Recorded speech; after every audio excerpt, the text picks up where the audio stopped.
My dear student, मैं आपका Sakir sir. जो आज आपका सोशल साइंस का पेपर हुआ है, आज मैं उसको लेके आया हूँ। उसकी आंसर की आपको बताएंगे। अपने आंसर सभी बच्चे चेक कर लें कि कितने आंसर आप ठीक करके आए हैं। ठीक है, आज अब हम शुरू करते हैं। चलो, इसमें सबने अपने अपने खंड देख लिए होंगे, किस खंड में कितने क्वेश्चन करने हैं। ये सभी को अनिवार्य थे कि ए खंड में 20 क्वेश्चन, बी खंड में 18 क्वेश्चन, सी में आपको 10 और मैप वाले दोनों क्वेश्चन करने थे। इसमें जो आपका पहला क्वेश्चन था, निम्नलिखित यूरोप के देशों में से किसमें 18वीं शताब्दी के दूसरे अर्ध भाग में औद्योगिकरण प्रारंभ हुआ। उसका आंसर है डी। उसका आंसर है डी, इंग्लैंड के अंदर। ठीक है, इसके बाद क्वेश्चन नंबर 2, 1815 में नेपोलियन की हार के बाद यूरोप में मुख्यतः किस प्रकार की सरकार का चलन था। तो दूसरे का आंसर है ए, रूढ़िवादी। ठीक है, दूसरे का आंसर क्या है? ए, रूढ़िवादी।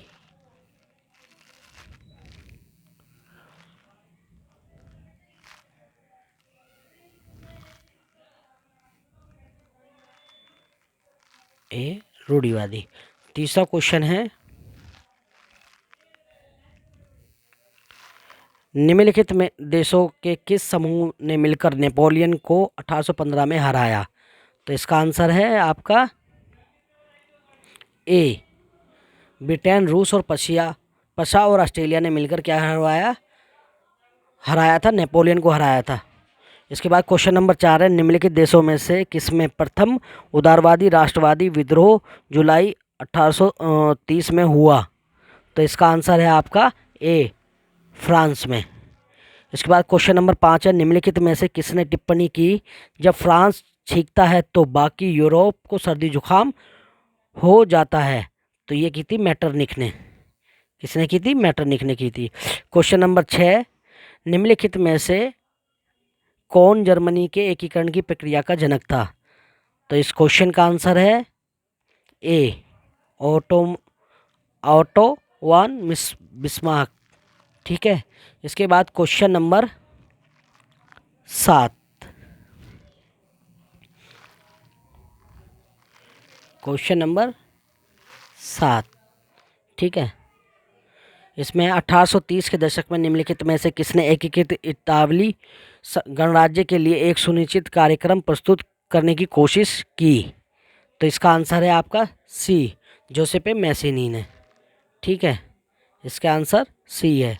इसके बाद निम्नलिखित राज्यों में से किसने अति चराई भूमि निम्नीकरण का मुख्य कारण है। तो इसका आंसर है आपका ए, महाराष्ट्र। ठीक है, क्वेश्चन नंबर 9, उस मृदा की पहचान कीजिए जिसका रंग लाल से भूरा होता है और उसकी प्राकृतिक लवणीय होती है। तो इस क्वेश्चन का आंसर है क्वेश्चन नंबर 9 का सी, मरुस्थलीय मृदा। निम्नलिखित शक्तियों में से कौन सी मैदानों में सर्वाधिक मृदा प्रदन बढ़ाती है। तो इस क्वेश्चन का आंसर, क्वेश्चन नंबर 10 का आंसर है सी, बहता हुआ जल। ठीक है, क्वेश्चन नंबर 10 का सी। क्वेश्चन नंबर 11, खनन के कारण वनोन्मूलन निम्नलिखित राज्यों में से किसमें गंभीर भूमि निम्नीकरण का कारण है। तो क्वेश्चन नंबर 11 का आंसर है ए, उड़ीसा। ठीक है, क्वेश्चन नंबर 1861 में एकीकृत इटली का राजा निम्नलिखित में से किसको घोषित किया गया। तो क्वेश्चन नंबर 12 का आंसर है बी, विक्टर इमैनुअल सेकंड को। ठीक है, इसके बाद क्वेश्चन नंबर 13, निम्नलिखित विषयों में से कौन सा संघ सूची में शामिल है। तो इस क्वेश्चन का आंसर है क्वेश्चन नंबर 13 का ए, संचार। ठीक है, इसके बाद क्वेश्चन नंबर 14, निम्नलिखित में से कौन सा बेल्जियम मॉडल में शामिल नहीं है। तो इस क्वेश्चन नंबर 14 का आंसर है डी, यहाँ एक सामुदायिक सरकार है जिसके पास विशेष प्रशासनिक शक्तियाँ हैं। ठीक है, अब हम चलते हैं अगले क्वेश्चन की तरफ, क्वेश्चन नंबर 15 की तरफ।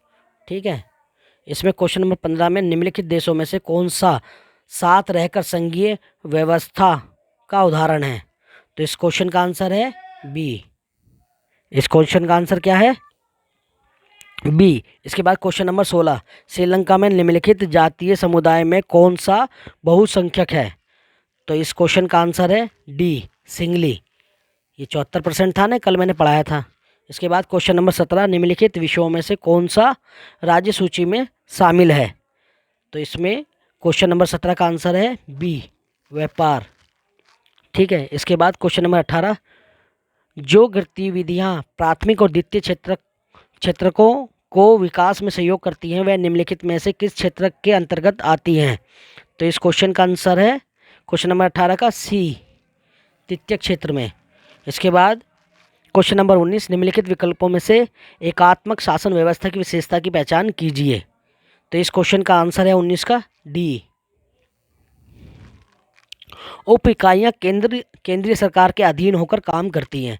इसके बाद क्वेश्चन नंबर 20 का है, विकास की प्रारंभिक अवस्थाओं में निम्नलिखित में से कौन सा क्षेत्रक आर्थिक सक्रियता का सबसे महत्वपूर्ण क्षेत्रक रहा है? तो इस क्वेश्चन का आंसर है 20 का आपका ए, प्राथमिक। इसके बाद क्वेश्चन नंबर 21, प्राकृतिक उत्पादों को अन्य रूपों में परिवर्तित करने की गतिविधियां निम्नलिखित क्षेत्रकों में से किसके अंतर्गत आती हैं? तो इस क्वेश्चन का आंसर है बी, द्वितीय क्षेत्रक में।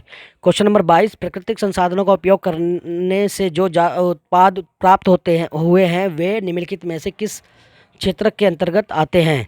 तो क्वेश्चन नंबर 22 का है डी, प्राथमिक क्षेत्र में। और इसके बाद है क्वेश्चन नंबर 23, भारत में जल स्तर गिरने के लिए निम्नलिखित कारकों में कौन सा मुख्य उत्तरदायी है? तो क्वेश्चन नंबर 13 का है डी, अति उपयोग। क्वेश्चन नंबर 24, निम्नलिखित विषयों में से कौन सा समवर्ती सूची में शामिल है? तो क्वेश्चन नंबर 24 का है डी, विवाह। अब आगे क्वेश्चन करते हैं। खंड ख शुरू हो गया है और इसमें 18 प्रश्न करने हैं। क्वेश्चन नंबर 25, नीचे दिए गए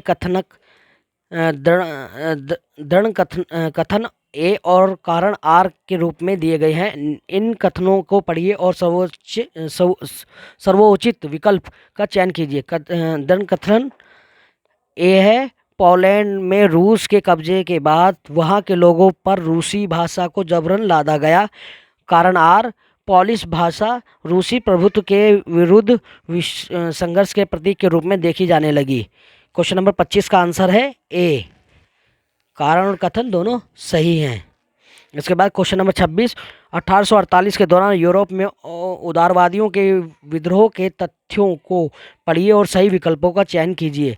क्वेश्चन नंबर 26 का आंसर है, तथ्य है इसके, राजा का पदत्याग, पुरुषों के सार्वत्रिक मताधिकार की घोषणा, स्त्रियों को राजनीतिक अधिकार दिए गए, प्रेस की आज़ादी की मांग। इसमें कौन सा सही है? इसका क्वेश्चन नंबर 26 का आंसर है डी, केवल 1, 2 और 4 सही हैं इसके। इसके बाद क्वेश्चन नंबर 27, इसी में वही कथनक पढ़ने हैं और सर्वोच्च विकल्प का चयन करना है। तो दंड कथनक ए है 27 का। 1845 में सिलेसिलिया में बुनकरों ने ठेकेदारों के खिलाफ विद्रोह कर दिया था। कारण आर, ठेकेदार ने उनकी अदायगी में भारी कटौती कर दी थी। तो क्वेश्चन नंबर 27 का जो आंसर है वो आपका है ए, इसका कथनक और दोनों सही हैं। इसके बाद हम आगे चलते हैं क्वेश्चन नंबर 28 की तरफ। नए राज्य जर्मनी में निम्नलिखित में से किन आधुनिक पहलुओं पर अधिक जोर दिया गया? तो क्वेश्चन नंबर 28 का है आपका, इसमें ये जो नंबर 1 मुद्रा, नंबर 2 बैंकिंग, नंबर 3 न्यायिक व्यवस्था, नंबर 4 जनांकिकी, और इसका आंसर है आपका 28 का डी, यानी आपका ए और 1, 2 और 3 ये तीनों काम किए गए। निम्नलिखित क्वेश्चन नंबर 29, निम्नलिखित इटली के राज्यों में से किस पर इतावली राजघराने का शासन था? तो क्वेश्चन नंबर 29 का है डी, सार्डिनिया, पिडमांट। इसके बाद क्वेश्चन नंबर 30, निम्नलिखित में से कावूर की विशेषताओं की पहचान कीजिए और सही विकल्प का चयन कीजिए। वह एक इतावली राजनेता था, वह इतावली भाषा से कहीं बेहतर फ्रेंच बोलता था, वह एक चतुर कूटनीतिज्ञ था। नंबर 4, वह राजसी परिवार का था। तो इस वाले का आंसर है आपका बी, क्वेश्चन नंबर 30 का है बी, 1, 2 और 3 सही है इसके। इसके बाद क्वेश्चन नंबर 31, निम्नलिखित नीचे दिए गए क्वेश्चन नंबर 31, नीचे दो कथन ए और आर दिए गए हैं, उनमें सरोज का विकल्प का चयन करना है। धन कथनक ए, ब्रिटेन में राष्ट्र राज्य का निर्माण अचानक हुई कोई उथल पुथल या क्रांति का परिणाम नहीं था। कारण आर, ब्रिटिश जातीय समूहों ने इसकी सत्ता में वृद्धि की। इस क्वेश्चन नंबर 31 का आंसर है आपका ए। इसका कारण भी सही है और इसका जो रीजन है वो कथनक भी सही है और रीजन भी सही है। ठीक है, इसके बाद क्वेश्चन नंबर हम 32 की तरफ चलते हैं। क्वेश्चन नंबर 32, निम्नलिखित में से कौन सी संसाधनों के विकास की समस्या नहीं है? तो इसका क्वेश्चन का आंसर है 32 का डी, संसाधनों का समान वितरण, ये कोई विकास की समस्या नहीं है। क्वेश्चन नंबर 33, निम्नलिखित मानवीय क्रियाओं में से किसने भूमि निम्नीकरण में सर्वाधिक योगदान दिया? तो क्वेश्चन नंबर 33 का आंसर है आपका ए, वन उन्मूलन। अब आगे चलते हैं, 33 तक हमने क्वेश्चन कर लिए। क्वेश्चन नंबर 34, नीचे दिए गए दो कथनक ए और आर सही विकल्प को चयन करना है इसमें। इसके बाद है कथनक ए, भारतीय किसानों को सस्यावर्तन करना चाहिए और खाद्यान्नों के स्थान पर कीमती फसलें उगानी चाहिए। कारण आर, इससे आमदनी अधिक होगी और इसके साथ ही पर्यावरण निम्नीकरण में कमी आएगी। इस क्वेश्चन का आंसर है क्वेश्चन नंबर 34 का आपका ए। ठीक है, यानी दोनों सही हैं। इसके बाद 35, नीचे दिए गए कथन में ए और आर का सही विकल्प का चयन करना है। दृढ़ कथन है ए, कुछ लोकतांत्रिक देशों में बहुसंख्यक समुदाय दूसरों पर प्रभुत्व कायम करता है। कारण आर, प्रभुत्व से देश की एकता संकट में पड़ सकती है। इस क्वेश्चन नंबर 35 का आंसर है ए, यानी ए और आर दोनों सही हैं। इसके बाद क्वेश्चन नंबर 36, नीचे दिए गए दृढ़ कथनक को बताना है। इसमें है दृढ़ कथनक है सत्ता का बंटवारा ठीक है। कारण आर, इससे सामाजिक समूहों के बीच टकराव का आदेश कम हो जाता है। तो इसका आंसर है क्वेश्चन नंबर 36 का ए, यानी दोनों चीज़ सही हैं। क्वेश्चन नंबर 37, निम्नलिखित में से सही युग्मों की पहचान कीजिए। तो क्वेश्चन नंबर 37 है सही युग्मों की पहचान कीजिए और इसका आंसर है आपका डी, यानी ऑस्ट्रेलिया वो अर्जेंटीना में संघीय व्यवस्था है। अब आगे चलते हैं क्वेश्चन नंबर 38 की तरफ। इसमें भी ए आर बताना है कि इसका सही विकल्प कौन सा है। हमारा दृढ़ कथनक है श्रीलंका में सिंगली और तमिल दो समुदायों के बीच अविश्वास ने बड़े टकराव का रूप ले लिया। आर, 1956 के कानूनों के तहत सिंगली को एकमात्र राजभाषा घोषित कर दिया गया। तो इसका आंसर है आपका 38 का ए, ये दोनों बात सही है। इसके बाद क्वेश्चन नंबर 39, आधुनिक लोकतांत्रिक व्यवस्था में सत्ता का क्षैतिज साझेदारी के रूप में निम्नलिखित में से पहचान कीजिए। शासन सरकार के विभिन्न अंग हैं, सरकार के विभिन्न स्तरों में विभिन्न सामाजिक समूहों के बीच, विभिन्न दलों समूहों और आंदोलन के बीच। क्वेश्चन नंबर 39 का आंसर है ए। ठीक है, क्वेश्चन नंबर 40, कॉलम ए और कॉलम 2 का मिलान कीजिए और सही विकल्प का चयन कीजिए। तो क्वेश्चन नंबर ये सही विकल्प है संघ सूची, राज्य सूची, समवर्ती सूची, बाकी बचे हुए विषय, कंप्यूटर, वन, पुलिस, प्रतिरक्षा। तो इसके ऑप्शन नीचे दिए गए हैं, उसमें क्वेश्चन नंबर 40 का जो है ए ऑप्शन भी ठीक है और इसका सी ऑप्शन भी ठीक है। अगर कोई बच्चा ए लगा देता है या कोई बच्चा सी लगा देता है तो उसके आंसर ठीक माने जाएंगे। क्वेश्चन नंबर 41, निम्नलिखित देशों में से उसकी पहचान कीजिए जो साथ आकर संघ बनाने का उदाहरण है। तो क्वेश्चन नंबर 41 का आंसर है ए, संयुक्त राज्य अमेरिका। क्वेश्चन नंबर 42, निम्नलिखित में से कौन सा सरकार का अभिन्न अंग नहीं है? तो क्वेश्चन नंबर 42 का आंसर है आपका ए, प्रधानमंत्री का कार्यालय। अब आगे चलते हैं, क्वेश्चन नंबर 43, ए और आर दोनों के कथन का सर्वोच्च विकल्प का चयन करना है। दृढ़ कथनक ए है केरल में शिशु मृत्यु दर कम है। कारण आर, केरल में स्वास्थ्य और शिक्षा की मौलिक सुविधाओं पर्याप्त मात्रा में उपलब्ध है। इसका आंसर है आपका 43 का ए। इसके बाद क्वेश्चन नंबर 44 यानी 44, मान लीजिए कि आपके क्षेत्र में 4 परिवार हैं। इन परिवार की प्रति व्यक्ति औसत आय 10,000 है। यदि तीनों परिवारों की आय क्रमशः 6,000, 8,000 और 14,000 है, तो चौथे परिवार की आय क्या होगी? इसका आंसर है आपका क्वेश्चन नंबर 44 का, क्वेश्चन नंबर 44 का आपका आंसर है सी, यानी 12,000 होगी। ठीक है बच्चों। क्वेश्चन नंबर 45, भारत में निम्नलिखित क्षेत्रों में से कौन सा सकल घरेलू उत्पाद जीडीपी में सर्वाधिक हिस्सेदारी दिखाता है? तो इसका आंसर है क्वेश्चन नंबर 45 का सी, यानी तीर्थ सेवा क्षेत्र।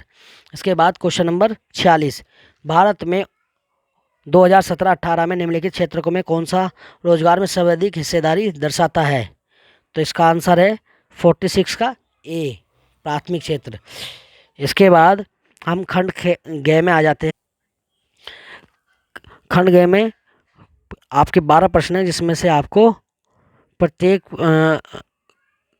खंड ग में ए और दो दो सेक्शन है, इसमें प्रत्येक में से 5-5 प्रश्न करने हैं, यानी 12 में से 10 क्वेश्चन करने हैं। ठीक है। इसके अंदर एक दिया हुआ है प्रश्न संख्या 6 जो है केस ए है, और वो प्रश्नों की संख्या 6 है, इसमें से कोई 5 क्वेश्चन करने हैं। जैसे जूम कर्तन दहन प्रणाली कृषि को मैक्सिको और मध्य अमेरिका में मिल्पा और वेनेजुएला में कोनुका, ब्राज़ील में रोको, मध्य अफ्रीका में मैस्लो और इंडोनेशिया में लद्दाख और वियतनाम में रे के नाम से जाना जाता है। भारत में भी यह प्रारंभिक किस्म की खेती अनेक नामों से जानी जाती है, जैसे मध्य प्रदेश में वेवर या दहिया, आंध्र प्रदेश में पोंडू तथा पेड़ा, उड़ीसा में पामा डाबी या कोमान या बेरीरिंग, पश्चिमी घाट में कुमारी, दक्षिण पूर्वी राजस्थान में वालेरे या वाल्टरे, हिमालय क्षेत्र में खिल, झारखंड में कुरुआ और उत्तर पूर्वी प्रदेश में झूम आदि। इसके बाद क्वेश्चन नंबर हम शुरू करते हैं 47, आदिकालीन निर्वाह किसी जूमिंग से किस प्रकार संबंधित है? तो इसका आंसर है आपका 47 का ए। 47 का आंसर क्या है? ए। यह स्थानांतरणशील कृषि पर आधारित है। क्वेश्चन नंबर 48, कर्तन दहन कृषि प्रणाली को कोनुका निम्नलिखित देशों में से किसके नाम से जाना जाता है? तो इसका आंसर है 48 का, क्योंकि इस क्वेश्चनों के सारे आंसर जो हैं ऊपर ही है, वेनेजुएला ए। कर्तन दहन कृषि प्रणाली को रोका निम्नलिखित में से किस देश में कहा जाता है? तो ये इसका क्वेश्चन नंबर 49 का आंसर है सी, ब्राज़ील में। इसके बाद है जूमिंग कृषि की मुख्य समस्या की पहचान कीजिए। क्वेश्चन नंबर 50 का आंसर है डी। इसके बाद है भारत यानी अल्प उत्पादन जो है इसका आंसर है डी। क्वेश्चन नंबर 51, भारत में कर्तन दहन कृषि प्रणाली को वेवर निम्नलिखित राज्यों में से किस में कहा जाता है? तो क्वेश्चन नंबर 51 का आंसर है आपका बी। क्या है? क्वेश्चन नंबर 51 का बी। इसके बाद आगे चलते हैं क्वेश्चन नंबर 52 की तरफ। इसमें लिखा है सही विकल्प का मिलान कीजिए। आंध्र प्रदेश गुरुआ, उड़ीसा वालरे, राजस्थान पेड़ा और झारखंड पामा डाबी। इसमें से हमें सही विकल्प का चयन करना है, और क्वेश्चन नंबर 52 का सही विकल्प है ए।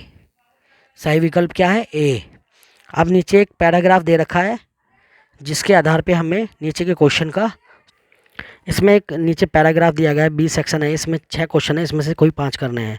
हम लक्ष्मी और उसके 2 हेक्टेयर असीमित भूखंड का उदाहरण लेते हैं। इसके परिवार की भूमि की सिंचाई हेतु एक कुआं का निर्माण करने के लिए सरकार कुछ मुद्रा व्यय कर सकती है या बैंक ऋण प्रदान कर सकता है। तब लक्ष्मी अपनी भूमि की सिंचाई करने में सक्षम होगी और रबी मौसम में एक दूसरी फसल गेहूँ उपजा सकती है। हम मान लेते हैं कि 1 हेक्टेयर गेहूं की फसल 2 लोगों को 50 दिनों बीज डालने, पानी देने, खाद डालने और कटाई में तथा रोजगार प्रदान कर सकती है। अतः परिवार के 2 अन्य सदस्यों को अपनी ज़मीन में रोजगार मिल सकता है।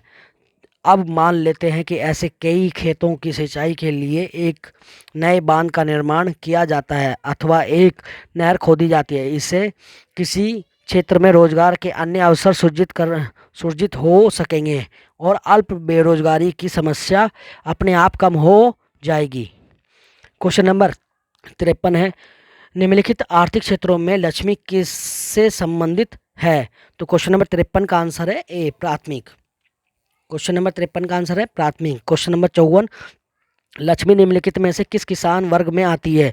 तो क्वेश्चन नंबर 54 का आंसर है आपका सी, सीमांत, छोटे।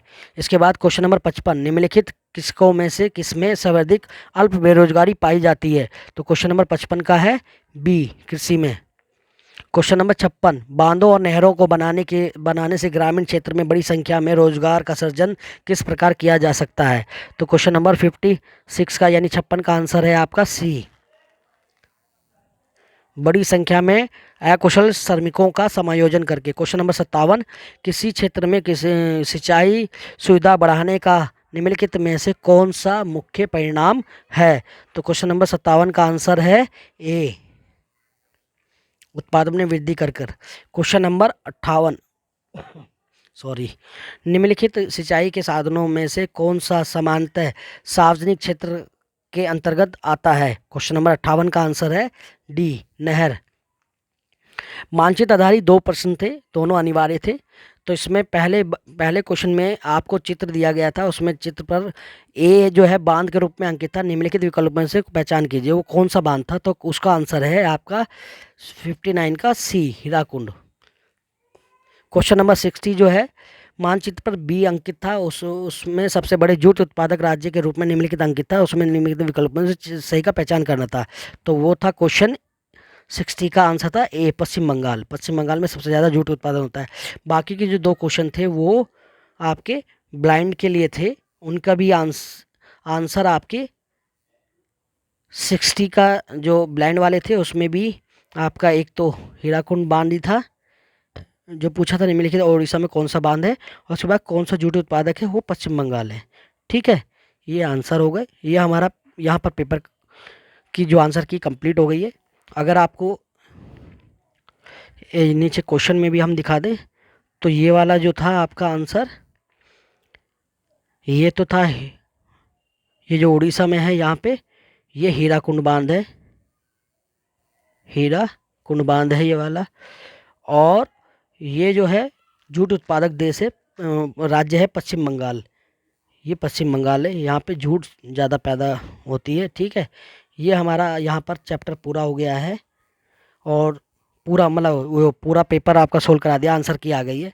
सभी मेरी वीडियो को लाइक करें, शेयर करें और अपने आंसरों का मिलान करें और अपने को अपना अपना आकलन करें कि आप इस समय कहाँ पर हैं, सीबीएसई के एग्ज़ाम में आपने कितना बेहतर किया। और बेहतर करने के लिए आगे मेरी वीडियो को देखते रहें। थैंक यू, ओके, धन्यवाद।